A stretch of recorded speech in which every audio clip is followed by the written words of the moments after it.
anak sekecil itu gitu loh, maksudnya dia nangis, dia rewel pun ya wajar. Ini baju yang dipakai waktu anak saya, ya itu dia itu tersangka karena alasan sakit harus di penangguhan penahanan dan dirawat di rumah sakit. Kakinya kayak nggak mantap sebelah gitu. Ini kenapa ini? Kayak ngeliat ke dalam kuping itu kayak lihat ini kayak darah gitu. Jadi dia trauma dengan ruangan tertutup karena dia pernah dikurung.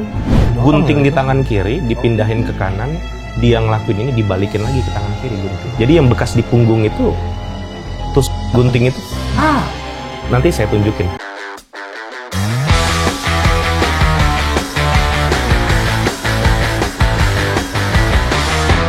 Oke, karena kemarin video daycare kita kena take down, kita undang aja langsung yang mengalami dan punya bukti. Jadi dari paling ujung dulu pengacara berarti ya? Iya, pengacara. Bapak Leon ya? Bapak Leon. Bapak Leon. Nah yang nomor 2 ini bapaknya Baby I ya? Iya, Baby I. Baby I Mas Arif. Nah ini ibunya Baby K. Mbak Kidu. Betul. Yang saya lihat di video yang coba nolongin Baby I. Betul. Bener kan? Betul. Yang ditendang ya? Yang ditendang, dipukul. Saya mohon maaf sebelumnya, yang diinjek itu siapa ya? Diinjak kepalanya. Iya, yang ada diinjek. Baby A. Anak saya. Oh, astaga. Itu anakmu berarti yang diinjek-injek itu? Iya. Oke. Dan saya sempat lihat di dalam video ada yang dibalik-balik gini-gini tuh. Selain diinjek ada yang Yang disundul gitu. Iya. Itu anak saya juga itu. Videonya beda, tapi anaknya si Baby A. Berarti cuma 2 anak. Oke. Cerita dulu nih dari Mama Kidu ya. Bunda ya, panggil Bunda aja ya. Bunda sama anaknya Bapak itu saling kenal berarti di situ? Iya, saling kenal. Saling kenal. Iya. Awalnya dimasukkan ke situ berapa lama udah? Kalau anak saya tuh mulai masuk bulan Mei. Ya. Ya kurang lebih udah 2 bulan ya. Kalau misalnya minggu kemarin berhenti itu sudah 2 bulan berarti. 2 bulan. Di sana. Iya. Oke, alasan dimasukin ke sana kenapa waktu itu? Alasannya sebelumnya tuh anak saya sudah di daycare yang lama tuh, ada daycare yang sebelum di Wensen itu. Dia sudah masuk situ, cuma memang dari segi jarak jauh. Oke. Kami sebagai orang tua nganternya tuh agak kesulitan lah ngatur waktu dengan berangkat kerja kayak gitu. Dan kasihan juga kan anaknya kelamaan di jalan gitu. Nah akhirnya suami saya cari-cari yang dekat rumah. Nah kebetulan yang available di Wensen itu. Oke. Nah masuklah ke situ. Memang awalnya saya nggak mau anak saya masuk situ karena nggak tahu kenapa kayak vibes-nya nggak enak aja gitu loh. Iya, saya dari awal tuh udah bilang ke suami saya, jangan di situ, cari yang lain lagi. Tapi suami saya tetap udah di situ aja, soalnya ada TK-nya, ada PAUD-nya. Jadi anak daycare tuh bisa ikut kegiatan TK dan PAUD. Kayak ada preschool-nya juga gitu-gitu iya, ya. Jadi kayak anak kita tuh nggak cuma main nggak jelas aja, tapi terarah gitu loh. Akhirnya saya ngikutin saran suami saya, ya udahlah terserah kamu gitu. Masuklah ke situ tanpa ada yang kita awalnya nggak ada firasat apa-apa sih. Tapi kamu tadi ada firasat di awal gara-gara apa? Iya, nggak tahu kenapa saya dari awal tuh ngerasa vibes-nya nggak enak. Apa itu vibes? Apa itu kayak gimana? Nggak tahu ya, mungkin itu feeling seorang ibu aja kali ya. Saya ngerasa kayak mending di daycare lama nggak sih gitu.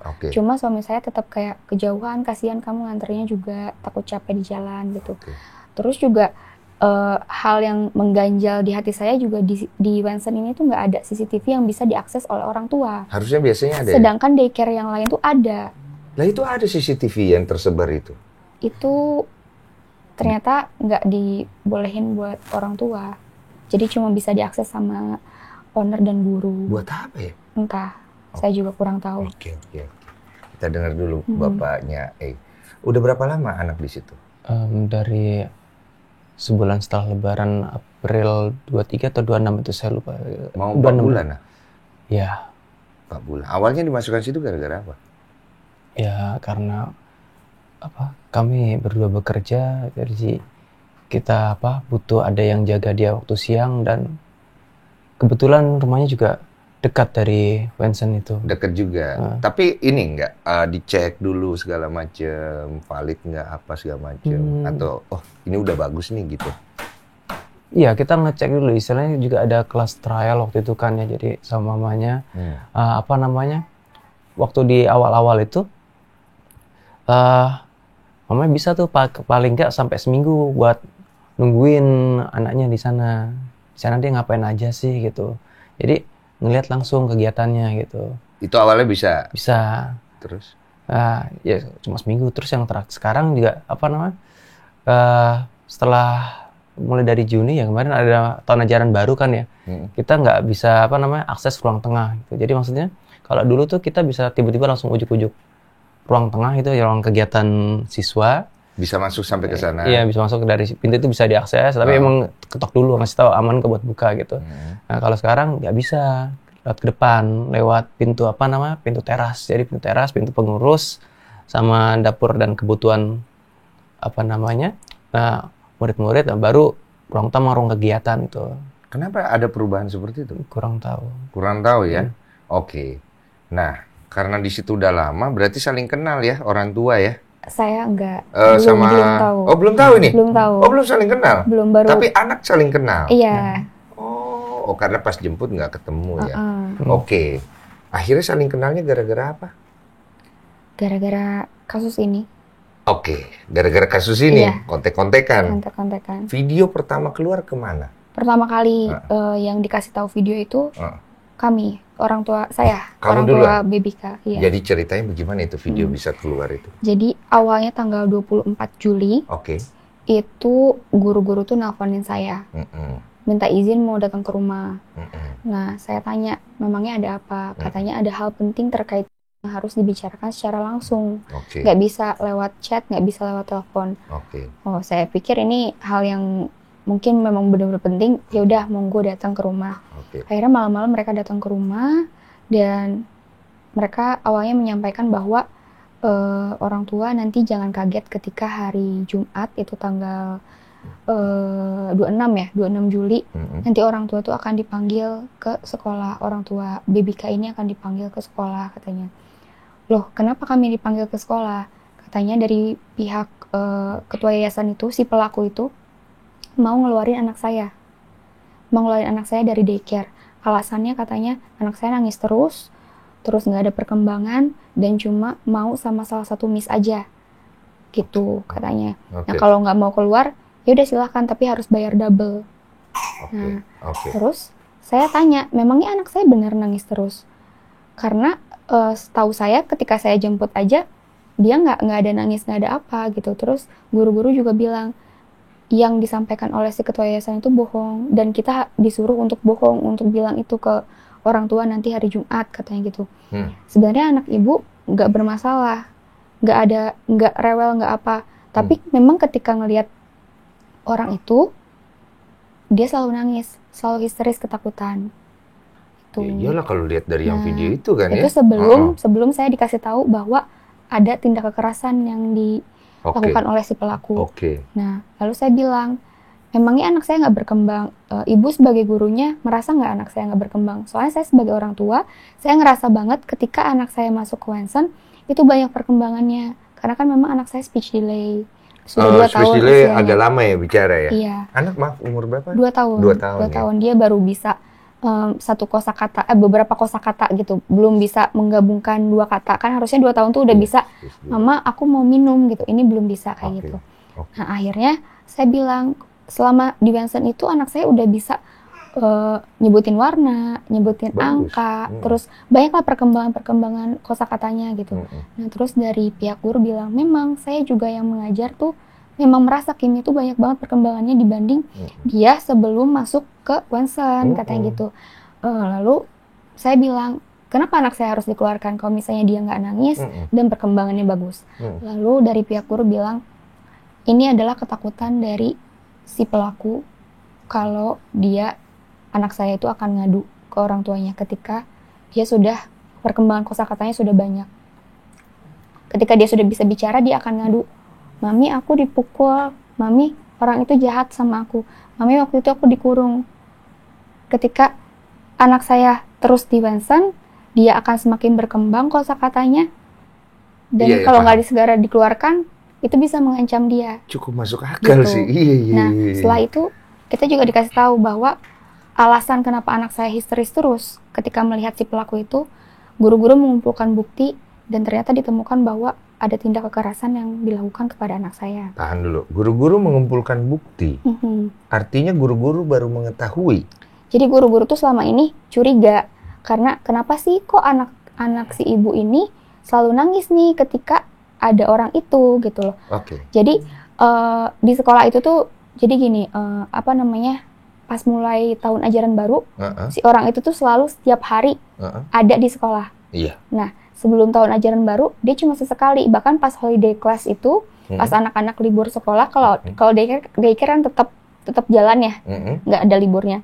Nah, itu tuh nggak ada dia sama sekali, dan anak saya selalu happy katanya, selalu happy dan nggak nangis. Curiga. Nah, guru-guru curiga.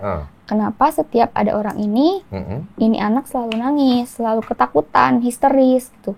Bahkan orang ini belum ngomong apa-apa pun, anak saya langsung ngumpet di belakang guru, langsung nangis ketakutan. Bikin curiga lah ya. Bikin curiga. Akhirnya mereka berkumpul, terus ngumpulin bukti-bukti, dan belum berani bilang ke orang tua sebelum ada bukti. Bagaimana mereka bisa dapat buktinya? Salah satu guru tuh ada punya akses ke CCTV. Jadi nyari tahu, karena kasihan juga katanya. Ini anak kasihan juga, takutnya kenapa-napa. Akhirnya dicari tahu dari CCTV. Oh, jadi dia punya akses ke CCTV karena memang ada job description dia di situ, atau dia nggak sengaja? Saya kurang paham kalau itu. Tapi memang si guru ini tuh ngebuka kasus ini tuh dengan rekaman CCTV. Jadi dilihat, ternyata ada tanggal 10 Juni itu. Kaget dia tuh. Iya, anak saya dikurung di suatu ruangan. Yang kita lihat itu? Ya, betul. Dan pada saat itu posisinya, sebelum anak saya dikurung di ruangan itu, semua guru-guru disuruh untuk ke ruangan TK. Jadi memang tidak ada orang dewasa lagi di situ. Beda ruangan lah ya? Beda ruangan. Jadi ini satu ruangan sendiri aja di situ? Satu ruangan sendiri. Itu fungsi ruangan itu apa ya? Mohon maaf. Sebenarnya itu untuk tempat tidur baby. Untuk istirahat ya? Tempat tidur baby. Sepengetahuannya untuk istirahat ya? Betul. Oke. Dan kebetulan di situ ada CCTV, jadi ya alhamdulillah juga sih. Jadi terungkap gitu kan kebusukan dia gitu. Banyak nggak videonya yang itu? Yang kami dapatkan cuma yang sekarang udah viral di media sih. Oke, tahan bentar. Jadi kau dikasih lihat tuh video? Pada tanggal 24 itu belum. Oh, belum? Karena guru yang punya rekaman itu nggak datang. Oh, jadi ini guru-guru semuanya nih? Guru-guru. Oke. Karena jadi ada beberapa guru tanggal 24 itu datang ke rumah saya, lalu mereka belum bisa ngasih rekamannya karena masih dipegang oleh salah satu guru, katanya gitu. Nah, terus tanggal 27 saya baru lihat videonya. Ketemu lagi, dikasih lihat? Iya, dikasih lihat. Berapa videonya. video? Total ada 3 video? 3 video. Anakmu ada di berapa video? Ada 2. Yang kita lihat cuma 1 ya? Yang ditendang, yang coba nyelamatin anaknya. Ya memang pada intinya yang itu, yang satu video itu. Oke. Kau lihat tuh ya, shock. Apa di kepalamu saat itu? Ya saya marah lah. Iya, pasti. Marah, kesel, terus sedih juga. Iya. Dan saya ngerasa, ya saya salah gitu sebagai orang tua. Seharusnya saya yang ada di situ yang harus nyelamatin dia, yang harus lindungin dia tuh saya gitu. Tapi posisinya saya bekerja, suami saya juga bekerja, kita nggak ada untuk anak kita gitu. Di situ saya ngerasa kayak, kok sebagai orang tua saya gagal banget ya. Gagal ya? Ya, sebagai orang tua kok saya nggak bisa buat lindungin anak sendiri, padahal anak sekecil itu gitu loh. Maksudnya dia nangis, dia rewel pun ya wajar gitu. Maksudnya dia masih tahap transisi, dan tanggal 10 itu memang dia tuh baru seminggu ada di daycare itu. Masih proses adaptasi, masih proses penyesuaian. Apalagi mungkin dengan perlakuan orang yang seperti itu membuat dia semakin takut. Dengan dia dikurung juga, anak tuh nggak akan reda nangisnya, justru makin tambah parah gitu loh. Iya, betul. Itu di situ saya ngerasa kayak, oh saya salah masukin anak saya ke daycare itu. Harusnya saya resign aja, saya nggak usah kerja, buat apa gitu. Penghasilan yang saya hasilkan itu nggak sebanding dengan luka yang diterima oleh anak saya gitu loh. Paham saya. Terus sampein dong ke suaminya? Suami turut hadir pada saat itu melihat. Oh, jadi dia udah lihat langsung? Iya, melihat langsung. Dan sebelum kita lihat video itu juga pada tanggal 24 itu setelah guru-guru pulang, kita berdua nangis. Kita berdua sama-sama nangis ketika lihat anak tidur gitu kan. Ya itu yang saya sampaikan tadi, kita sebagai orang tua merasa gagal melindungi anak, terus juga mungkin kita juga kurang selektif memilih tempat penitipan. Banyak perasaan bersalah. Iya. Dan kita marah sama si orang itu, kenapa kok berani-beraninya gitu. Iya, paham. Nah, kemudian bagaimana ceritanya bapaknya Baby I bisa tahu nih? Awalnya memang pas guru-guru mau ngasih tahu itu, mau dikasih tahu juga ke Bapak Baby. Ada planning? Iya, ada planning. Cuma memang dikhawatirkan pihak dari Bapak Baby I ini terburu-buru mengambil keputusan. Takutnya kilap. Iya. Iya, pasti. Ya, karena videonya itu betul, ya. Karena kan yang selama ini selalu ke sekolah kan ayahnya, katanya guru-guru ini takut ayahnya emosional, lalu bukan mengambil jalur hukum, malah langsung ke pihak hukum itunya. rimba. Iya, tapi memang dari pihak guru pun sudah mau mencoba menghubungi, namun belum ada respon sih katanya. Gitu. Coba saya tanya dulu. Jadi guru sempat hubungi, ternyata benar ya? Ya, ada 1-2 yang hubungi, tapi kayak saya mohon maaf kerasa agak fishy gitu. Kok kenapa dia nggak? Ya maksudku dia kok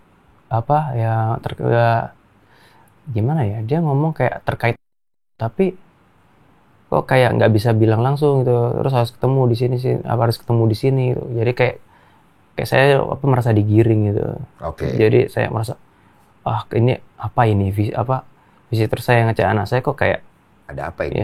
Ya ada apa ini, tapi masih kelihatan normal aja itu saya. Jadi saya masih feel saya masih off gitu, belum nyambung semua gitu. Terus akhirnya ketemu? Ya setelah itu viral akhirnya sempat ketemu juga gitu. Pas baru viral baru akhirnya ketemu? Iya, viral. Jadi setelah viral ketemu, terus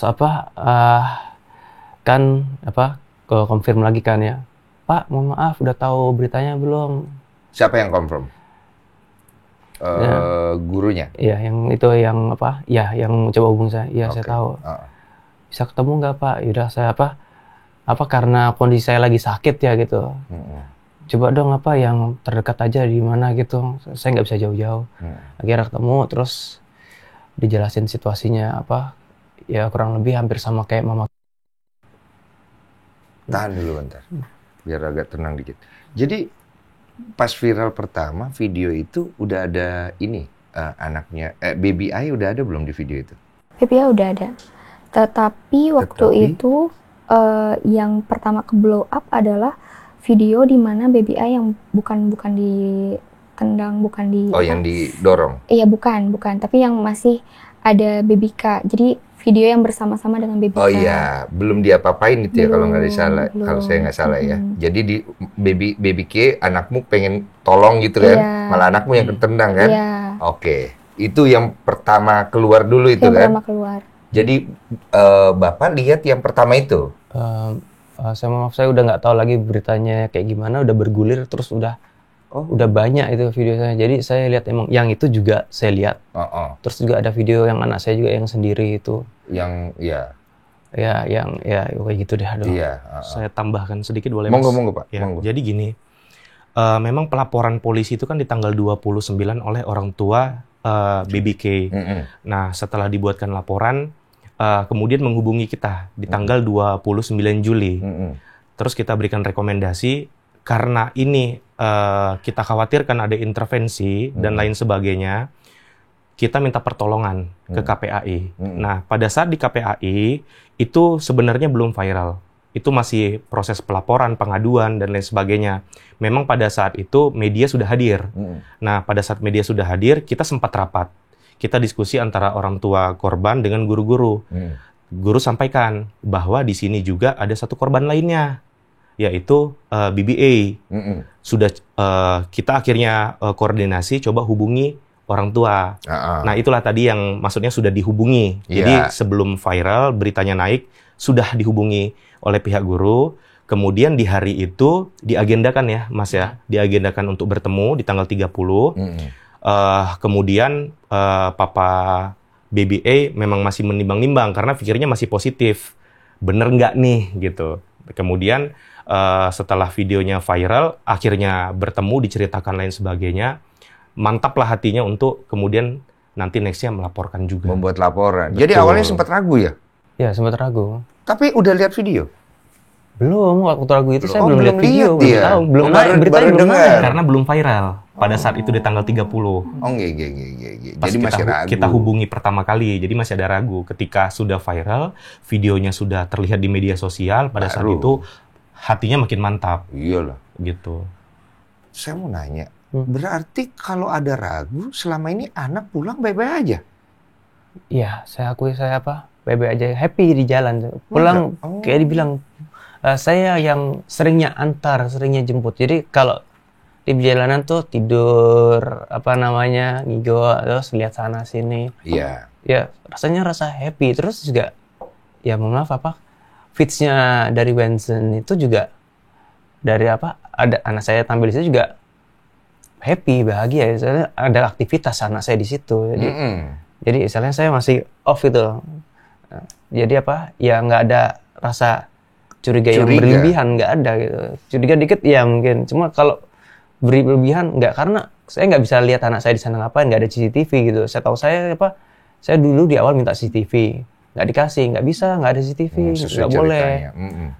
Oh ya udah, mungkin privasi anak-anak, takutnya ada yang orang tua yang hobi rekam anak terus jadi sesuatu lah buat mereka lah, koleksi lah. Oke, mungkin ya udah hormati lah gitu. Terus jadi kita dapat feeds dari guru, jadi dikabarin nih kegiatan anaknya hari ini loh. Terus juga lihat di status story mereka, wah ada anak saya gitu, happy, udah. Jadi off saya rasanya. Jadi itu tidak membuat kecurigaan. Maaf, anak umur berapa ya? Sekarang 8. Kalau yang di video itu pas 7 gitu. 7 bulan. Berarti belum bisa ngomong. Belum bisa. Pas pulang ada biru-biru atau apa? Pernah ditemukan? Enggak. Saya juga bodoh, saya nggak ngeh gitu. Nggak ada, nggak kepikiran gitu.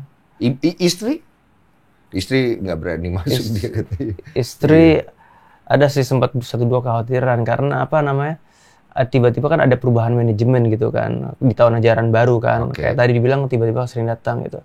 Kok ini berubah nih, kenapa ya? Misalnya aku juga sempat nanya kayak baik-baik aja kok gitu, nggak ada happy. Aku nanya guru, biasa aja, nggak ada yang nggak ada yang bikin khawatir, hematnya jawabnya gitu. Oke, berarti istri juga tidak ada kecurigaan ya? Nggak curiga. Kalau yang aku tangkap dari berdua nih nggak ada kecurigaan nih. Kalau saya tanggal 10 Juni itu pas pulang kerja tuh, pas pulang anak saya dari daycare memang ada memar. Oh iya, memar. Ada memar yang itu kan, terus difoto, dikasih ke pihak daycare, kita gitu. Nanya, terus ya kita awalnya curiganya jangan-jangan berantem sama temennya, ya, atau jatuh gitu kan. Iya, kita nggak ada kecurigaan kalau itu dipukul orang dewasa gitu kan.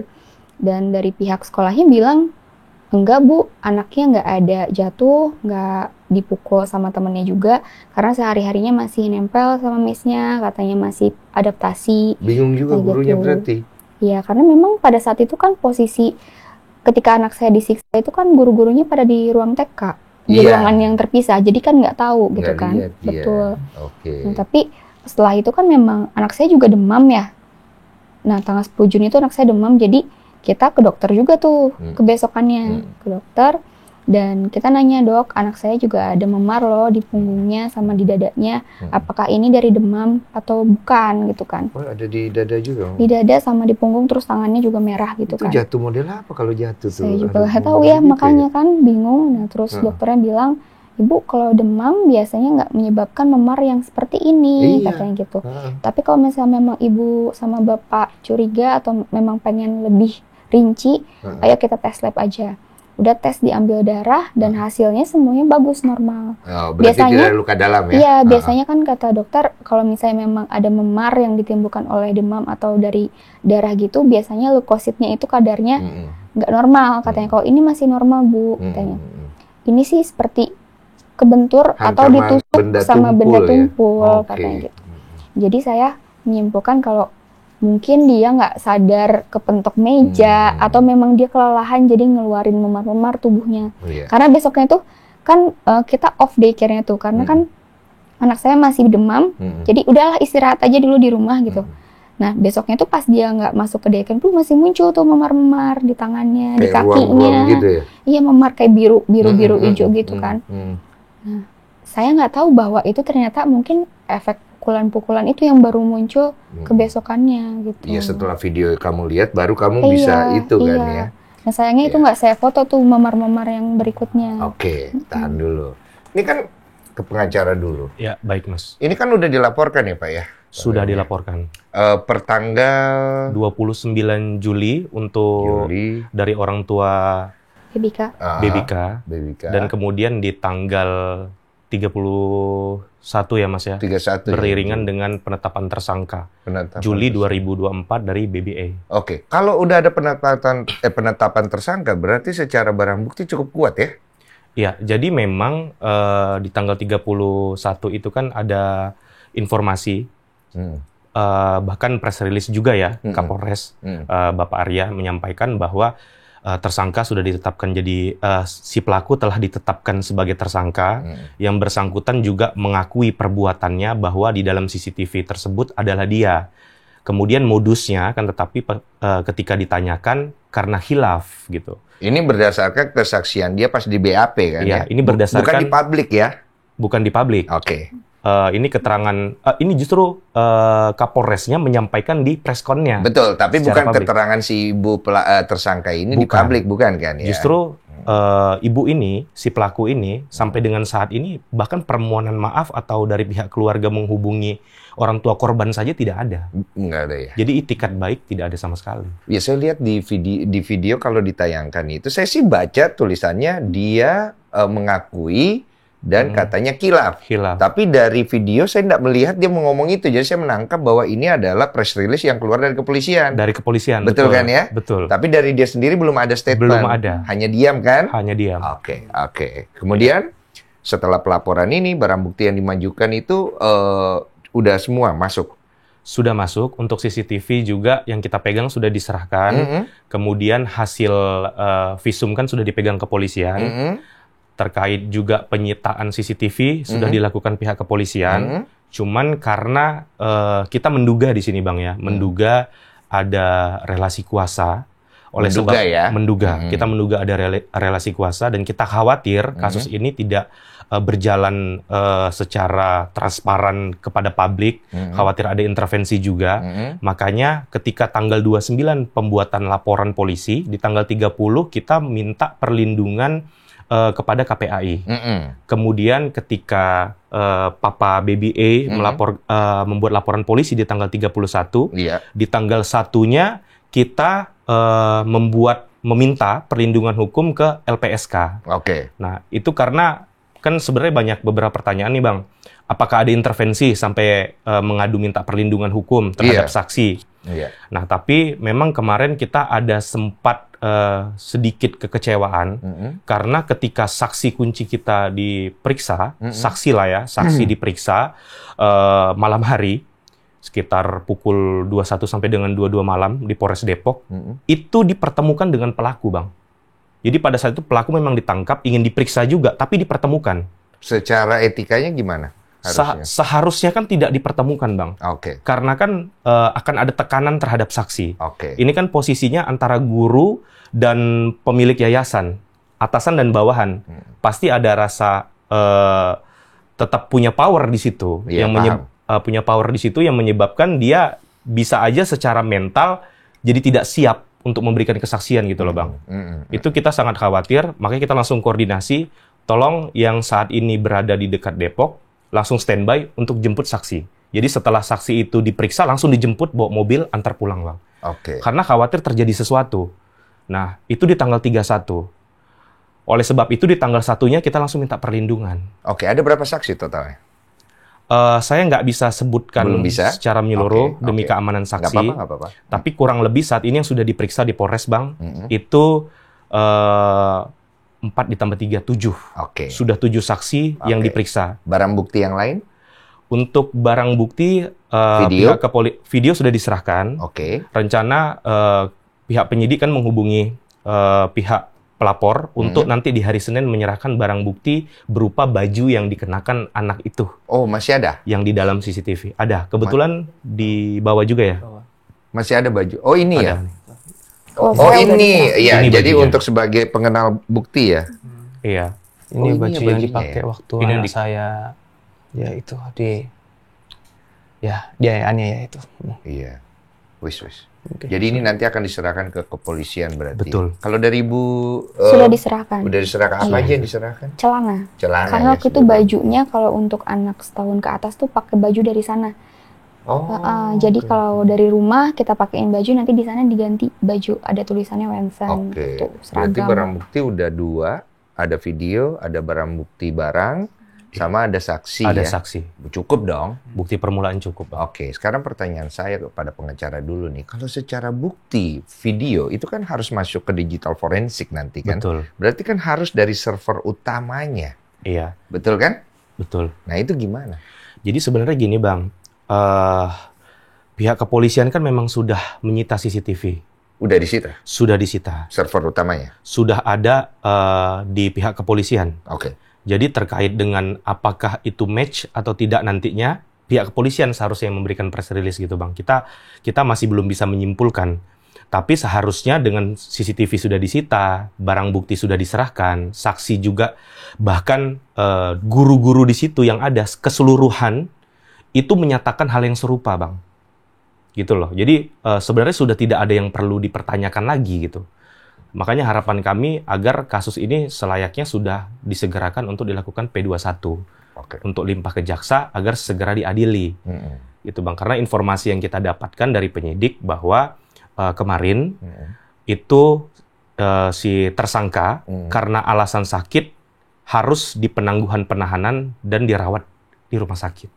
Sakit atau hamil ya? Yang saya dengar katanya alasannya hamil Iya, katanya. yang kita ketahui kan memang sedang hamil muda. Betul ya? Itu Betul. itu betul atau tidak hamil mudanya itu? Itu betul, Oh, memang itu sedang betul ya? hamil. Oke. Akan tetapi kalau keterangan dari pihak penyidik ke kita bukan karena hamil, Oh, melainkan sakit. karena ada sakit. Apakah sakitnya berkaitan dengan kehamilan? Iya, Itu kan betul. pihak kepolisian yang bisa memberikan keterangan, Bang. Oke. Tapi informasi dari penyidik langsung ya karena sakit. Oke. Seperti itu, Bang. Oke, sementara kita status hukumnya kita udah cukup jelas nih. Iya. Tinggal kembali yang melaporkan ini berarti 2 orang ya? Saat ini ada 2 laporan, Bang. 2 laporan. Adakah kemungkinan udah menghubungi ibu lain yang atau bapak lain yang juga anaknya di sana? Sebenarnya sudah ada. Heeh. Jadi karena videonya sudah viral, kemudian kan ada, saya nggak bisa sebutin namanya Nggak mungkin ya. perlu. Ada salah satu keluarga Iya. yang juga menyampaikan di kolom komentar bahwa juga menjadi korban anaknya. Oke. Seperti itu. Dihubungi. Akhirnya kita coba hubungi, bahkan sampai 4 kali sudah coba kita bujuk, Ibu, kita bantu fasilitasi. Kita di sini nggak memungut biaya sama sekali, kita pro bono, kita ikhlas demi kemanusiaan. Kita bela. Terkait dengan barang bukti kan sebenarnya ini sudah ditetapkan tersangka. Dan juga kan nanti bisa divisum terhadap anaknya. Apakah benar ada perlakuan secara fisik yang menyebabkan anak ini luka atau lain sebagainya. Setelah kita bujuk 4 kali, ternyata yang bersangkutan tetap tidak bersedia. Kalau waktu itu disampaikan ke kita alasannya karena orang tua sibuk kerja. Jadi akhirnya kita kan nggak bisa memaksakan kehendak ya, Bang ya. Ini yang kamu Gitu. cerita tadi ya? Iya, yang paham, aku telepon paham. bareng. Iya. Aku paham. Aku mau nanya ke bapaknya Baby A ini. Saya dengar kemarin ada dislokasi katanya secara info terhadap anak ya. Apa itu benar atau tidak? Oke, yang untuk itu ya saya nyatakan seperti itu. Saya menduga anak saya itu dislokasi. Menduga ya. Ya karena kita pernah ngeliat juga tuh kayaknya di bulanan tuh kayak kakinya kayak keseleo gitu, kayak gantung gitu kalau dia lagi merayap di tembok gitu loh. Jadi kan dia udah mulai proses untuk berdiri ya, udah mulai jalan tapi masih pegangan gitu. Nah ini kok kayak kakinya kayak nggak mantap sebelah gitu. Ini kenapa ini? Ya ternyata pas saya nyambungin baru nggak sama yang pas pakai baju yang tadi itu. Oh ya, Ya. maaf ya yang di Ya. iya diinjek iya. Gitu. Oh mungkin pas kayak ini kali ya nyambungnya ya gitu. Iya. Jadi saya ya sama sebagai orang tua kok saya nggak gitu, kok insting saya nggak jalan tuh, kemana saya gitu. Terus juga kita juga nemuin lagi pernah juga pas dia lagi tidur gitu kan pules banget ya. Kayak ngeliat ke dalam kuping itu kayak basahnya agak merah gitu ya. Ini apa? Terus kalau kita masukin kapas cotton bud, kita lihat ini kayak darah gitu ya. Tapi apa gitu? Iya paham. Apa ya? Ternyata ya ada juga video kayaknya kayak disaduk gitu modelnya. Itu. Oke. Jadi ya shock terus sama ya lebihnya sama pernah takut air juga itu. Saya nggak ngerti kenapa dia takut air, tapi katanya Bu Tata pernah mandiin, saya nggak ngerti diapain deh gitu. Nah, jadi dia biasanya kalau di air itu taruh pas mandi di bak, taruh pluk, udah cepet kayak ikan di habitatnya gitu. Nggak berani ngebayangin sih. Terus pernah kayak suatu hari itu kayak kucing gitu, mandi empel banget, ini kenapa? Iya, udah jangan rewel. Mandi nangis sambil nangis. Kenapa ini udah mandi? Terus udah dibilas, udah pakai baju, udah di puk nempel ke kita. Ya saya akui saya pernah nyatain yang tadi kayak dislokasi. Terus ya udah kita periksain ke dokter dan masih berlanjut, suruh dokter sih bilang suruh periksa berkala aja gitu. Cuma kalau harapan saya pengen dapat yang menyeluruh total full yang konkret. Kalau Pak ini udah aman, nggak apa-apa, nggak usah khawatir, udah baik-baik aja gitu. Cuma ya yang terakhir ya istilahnya ini masih kelihatan normal ya Pak, tapi kan masih tumbuh kembang ya. Paling dicek berkala aja gitu. Takutnya ntar pas tumbuh kembang di kelainan hari dia ada masalah gitu. Karena dia belum bisa ngomong. Iya, gitu. karena Sekarang, masih berarti hitungannya sekarang 9 bulan, 8 bulan, 9 bulan ya. Sekarang di 8. Iya, di 8. Trauma-trauma yang dia dapat berarti tadi itu ya, dia di air, dia takut. Ada lagi nggak trauma lain yang dia dapat itu? Enggak ada lagi. Sejauh ini itu ya? Baru itu aja. Terus bawaannya happy. Ada caranya di sosial medianya Vincent itu. Aktif kok anaknya itu. Seneng, happy. Ya banyak bilang lucu gitu. Kalau Baby K ada trauma? Iya, trauma. Apa dia traumanya? Dia itu kemarin tuh kan sempat kita visum psikiatrum di RS Polri. Visum psikiatrum? Iya, itu visum secara psikis. Oke. Ya. Nah, di situ awalnya memang yang ditanyain tuh orang tuanya. Saya sebagai ibu ditanya oleh psikolognya, ada perubahan-perubahan apa yang terjadi pada anak saya. Nah, saya sampaikan yang paling terasa adalah dia mengalami night terror. Night terror itu ketika tidur, dia tuh tiba-tiba ngigo, terus nangis-nangis tanpa ada alasan yang jelas. Dan itu memang terasa sekali ketika setelah tanggal 10 Juni itu. Nah, awal mulanya saya mikirnya kayak karena, oh ini anak demam, dia nggak nyaman, jadi ngigo. Tapi setelah sembuh demam pun beberapa kali masih seperti itu sampai sekarang.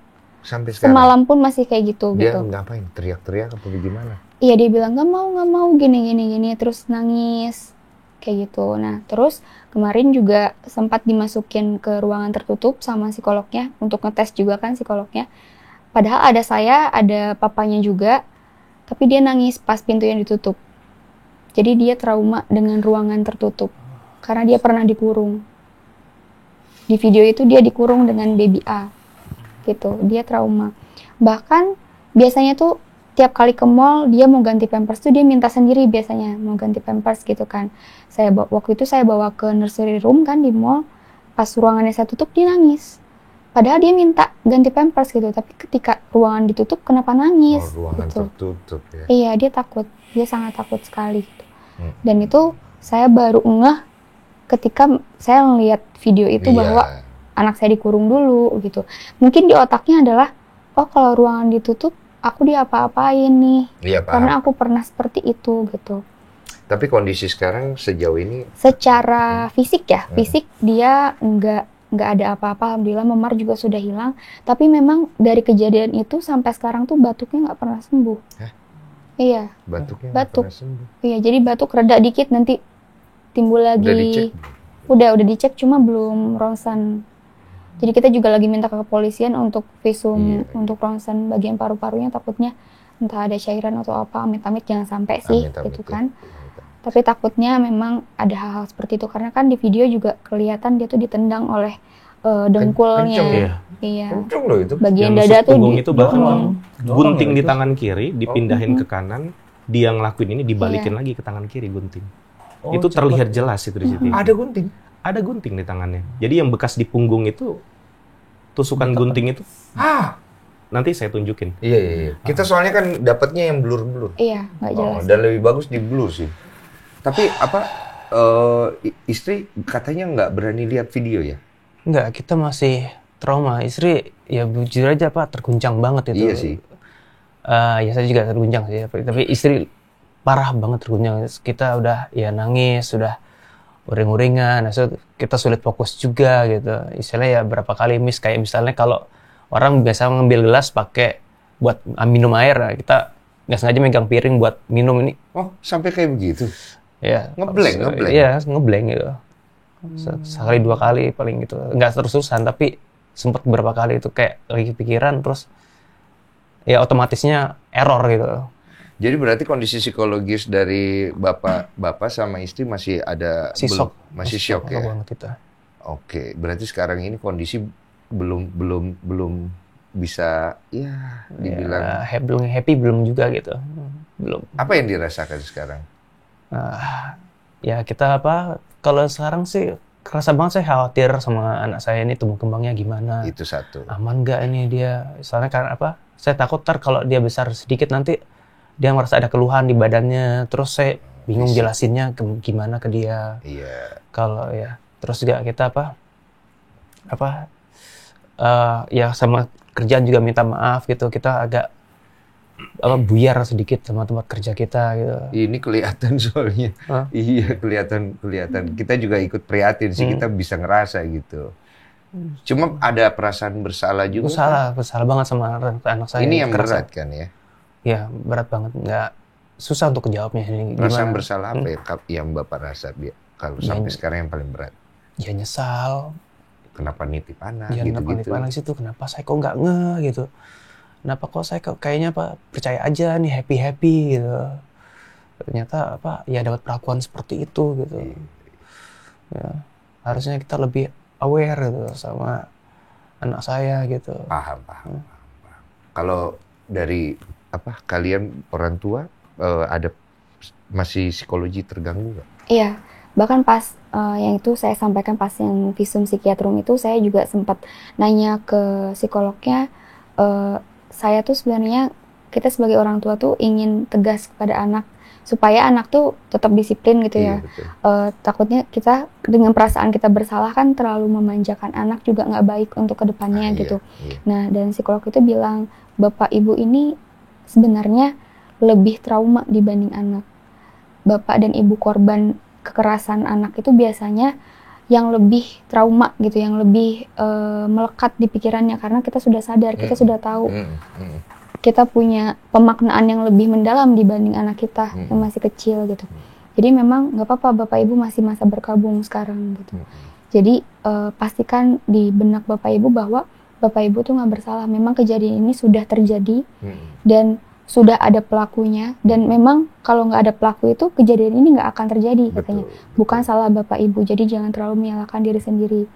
Nah setelah ada wejangan dari psikolog, saya dan suami coba untuk saling introspeksi diri, kita brainstorming, kita sama-sama mencurahkan isi hati dan ya udah intinya kita harus fokus untuk perkembangan anak-anak kita. Jadi kita jangan sampai down gitu.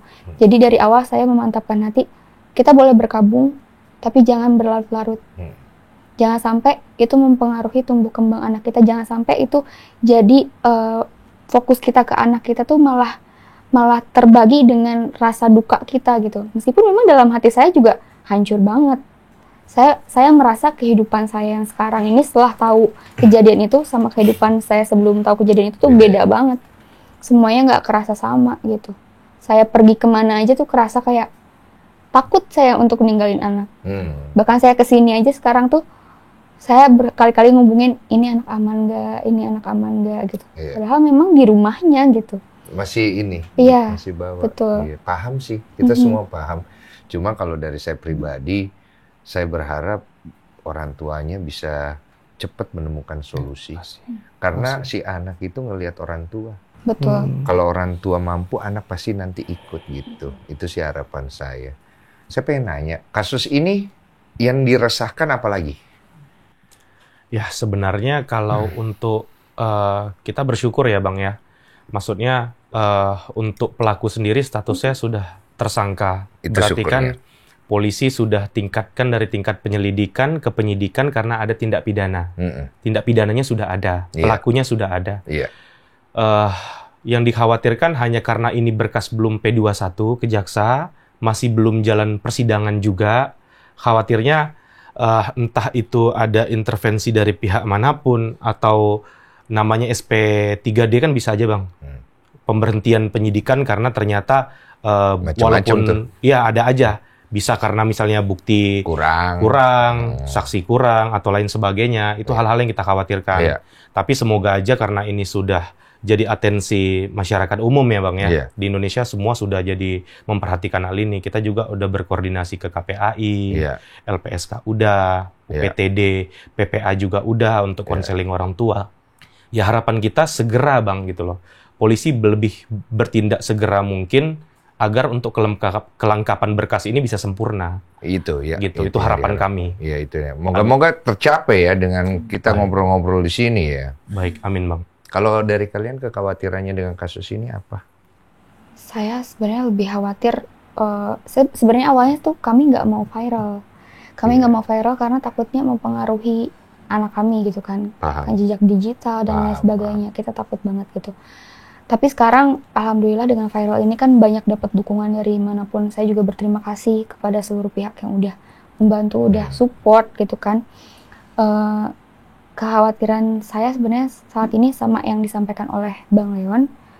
Saya takut pelakunya malah bebas dan malah menuntut balik gitu. Karena memang Iya, saya sebelumnya dengar kemarin ada rencana untuk itu. Ada gitu. itu, saya dengar ada isu ya. Itu hanya isu atau? Jadi ada salah satu influencer, Uh-uh. dia publikasi di story Instagram dia, chat-chatan dengan si pelaku. Oke. Yang mana di pelaku, di chat tersebut, dia bilang, enggak kok itu tidak terjadi di tempat saya gitu loh. Oke. Dan kami juga tidak tahu siapa yang menyebarkan CCTV itu.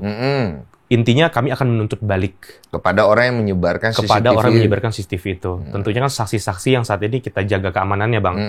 Nah, kemudian ada salah satu orang menghubungi kita, pengacara, melalui DM Instagram. Kita ada bukti, ini berkaitan dengan kasus. Kemudian dikirimlah story dari screenshotan itu, Bang. Kemudian saya hubungi langsung, influencer tersebut saya hubungi langsung, Ibu, Mbak, benar tidak? Ini memang postingan Mbak. Kita takutnya kan diedit nih, Bang. Iya. Benar kok, itu memang saya waktu itu ingin meng-cross-check lah, ibaratnya mengklarifikasi apakah itu kejadian tersebut dilakukan oleh si pelaku dan terjadi di sekolah dia. Iya, dan dia mengaku tidak. Dia mengaku kalau di chat itu kan tidak.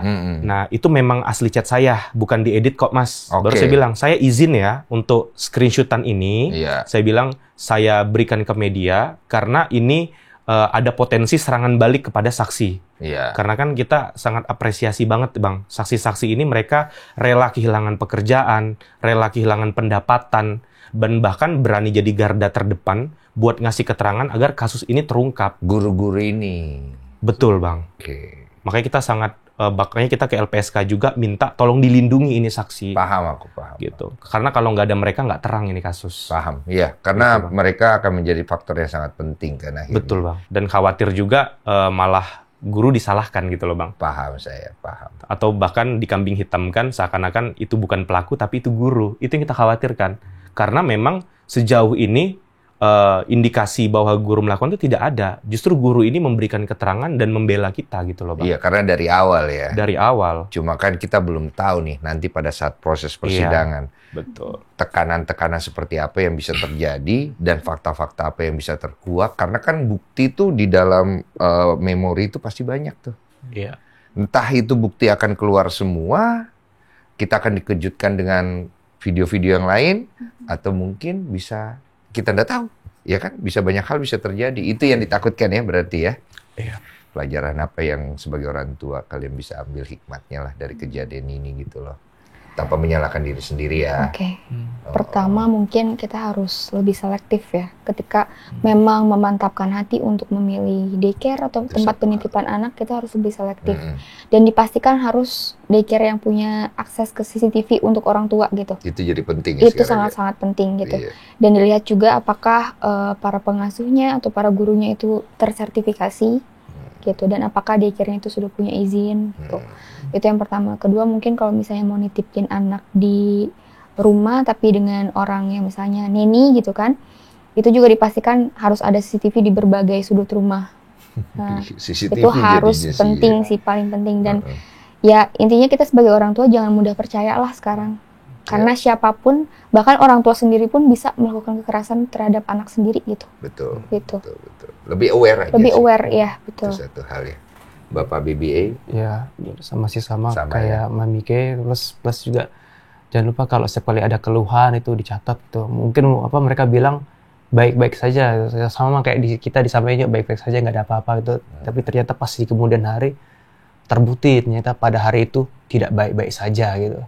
Jadi direkam, didokumentasikan apa sih ini. Jadi walaupun masih curiga, disimpan aja dulu, barangkali ntar kejawab di kemudian hari. Itu kelalaian kami nggak nggak mendokumentasikan kelainan atau luka yang dialami anak kami. Iya, gitu. jadi berasa kayak kurang peduli anak kurang gitu. peduli ya. banget gitu sama anak kita. Enggak kok. Ya karena ya tadi saya lihat, happy kok, istilahnya kelihatannya bagus-bagus saja sama dengan tadi. Iya. Untuk pengasuh anak bisa pastikan dulu relasi sama pengalamannya. Kalau misalnya kira-kira dari pihak MI ya, inisial ya, Iya. mengajak damai, bisa dong. Sebenarnya gini Bang, kita sudah diskusikan dengan orang tua. Kalau permohonan maaf, tentunya orang tua akan memaafkan. Ya, amin. Tapi kalau terkait damai, tidak ada. Tidak ada kata maaf untuk orang yang melakukan kejahatan terhadap anak. Yang bersangkutan harus bertanggung jawab, harus diberikan efek jera, agar tidak ada lagi orang-orang yang melakukan hal ini, Bang. Contoh. Jadi prosedur tetap berjalan, gitu. Dan harapan kami ya hukuman maksimal, Bang, semaksimalnya. Berapa tuh? Kalau untuk kekerasan, untuk penganiayaan menyebabkan luka berat kan bisa sampai 5 tahun, Bang. Ya harapan kami maksimalnya 5 tahun. Maksimal 5 tahun. Maksimal sesuai dengan pasal yang kita laporkan. Iya, tapi kan pasti akan ada isu ini dia hamil gitu kan. Pasti kan bicara hati nurani kan, pasti kembali ke situ ya. Sebenarnya kan gini Bang, terkait dengan orang yang divonis bersalah, kemudian dia punya bayi ataupun dia sedang hamil, sebenarnya kan sudah ada prosedurnya juga. Pihak kepolisian, pengadilan, lapas, itu mereka punya dokter, perawat, dan lain sebagainya. Perlakuannya memang akan sedikit berbeda. Karena kan memang anak tidak bersalah ya Bang ya, kita akui, yang dikandungannya tidak bersalah. Tapi pelaku harus bertanggung jawab. Jadi tetap sesuai prosedur aja sih Bang. Gitu. Ada lagi yang pengen disampaikan? Nggak ada lagi ya? Bapak Ai, ada yang mau disampaikan? Sama tadi Papa dari BBA nyampein, jadi memang ada beberapa keresahan lain, termasuk orang tua yang telah membayarkan uang pangkal dan lain sebagainya, sudah membayarkan untuk anaknya sekolah. Ini kan tidak terdapat ketidakjelasan Bang, terkait uang dikembalikan dan lain sebagainya, sehingga anaknya tidak bisa melanjutkan sekolah. Itu aja sih keresahan dari orang tua lainnya yang disampaikan ke Papa BBA. Sama harapannya untuk korbannya lain, walaupun baru dugaan, tolong lapor. Jangan cuma diam saja, jangan cuma Pada intinya kami membuka ruang untuk siapa saja yang merasa anaknya juga menjadi korban. Karena kan dari segi hukum kan sebenarnya barang bukti Bang, memang harus ada kan. Tapi itulah tugas kita di sini pengacara kan Bang, menegakkan hukum. Kita akan bantu berikan pandangan secara hukum bagaimana, apakah bisa kita berikan pendampingan untuk pelaporan atau tidak. Yang penting berani speak up, hubungi kita aja nggak apa-apa. Intinya sih jangan takut, takut. Walaupun buktinya Betul. mungkin nggak kuat atau gimana. Betul. Karena dengan banyaknya yang melapor untuk kasus yang sama itu memperkuat proses nantinya. Iya, gitu kan? semakin banyak laporan karena ada korban yang banyak, kan kasus ini akan semakin diberikan atensi Bang. Betul. Gitu. Betul. Oke kalau begitu. Dan dari saya sendiri pelajaran yang bisa diambil buat ibu dan bapak, jangan menyalahkan diri sendiri. Saya tahu kalian sudah merasa bersalah dan itu cukup. Gitu, karena anak-anak itu butuh kalian untuk menjadi figur bagaimana kalian melewati kondisi yang sulit di antara badai supaya mereka bisa menjadi orang yang seperti sosok yang mereka lihat dan mereka akan bangga. Thank you ya.